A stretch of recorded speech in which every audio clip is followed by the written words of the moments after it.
Troisième question, cela fait 2 ans que j'évolue dans le secteur du mobilier d'intérieur. J'ai prévu de me lancer sur les marketplaces l'an prochain. Comment prioriser les différentes plateformes, dans les différentes marketplaces, je pense? Alors c'est une question qui est très vaste, donc on va essayer de la résumer en 4 points, principaux. Sachant que cette question est évidemment essentielle parce que souvent quand on commence, on souhaite privilégier, la marketplace qui va nous apporter le plus de bénéfices. On est un peu réticent à échouer, en démarrage. Donc, je dirais que bon, on va parler des 4 points. Le premier, c'est donc, évidemment la compatibilité, de la marketplace avec votre catalogue, avec votre offre, produit. Parmi les marketplaces disponibles, il s'agirait en fait d'identifier, celles qui ont une audience et donc, un ADN aligné avec votre offre. L'audience est parfois, généraliste. Je pense par exemple à Amazon. Mais à la base, chaque plateforme, attire un public entre guillemets «différent». C'est le cas pour Cdiscount, ManoMano, surtout ManoMano, Vente Unique, Maison du Monde, etc., etc. Le deuxième point essentiel, c'est évidemment de faire un benchmark de vos concurrents habituels sur les marketplaces. Où sont-ils positionnés? Quelles plateformes reviennent souvent dans votre étude?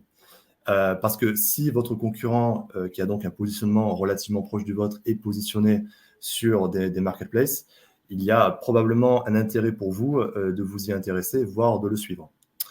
Après ça, il faut également, toujours dans cette partie de benchmark concurrentiel, il s'agit également de regarder la compétitivité tarifaire de vos concurrents par rapport à votre positionnement. Il ne s'agit pas seulement de se dire, OK, les concurrents sont relativement présents sur telle plateforme et telle plateforme. Il faut voir si vous pouvez, entre guillemets, les affronter et être, comment dire, être en phase 2 en termes de pricing et de compétitivité. Le troisième point, c'est également de analyser les frais et les politiques. Donc là, en fait, il s'agit d'établir un peu la structure de coûts que vous allez devoir engager dans la plateforme pour pouvoir diffuser dessus. Donc évidemment, il y a la commission. C'est on peut dire que c'est le principal coût. Mais il y a également les frais d'inscription, en sachant qu'il y a aussi parfois les frais pour accéder à la plateforme, à la pub sur la marketplace. Donc en fait, pour ouvrir l'accès à la régie publicitaire.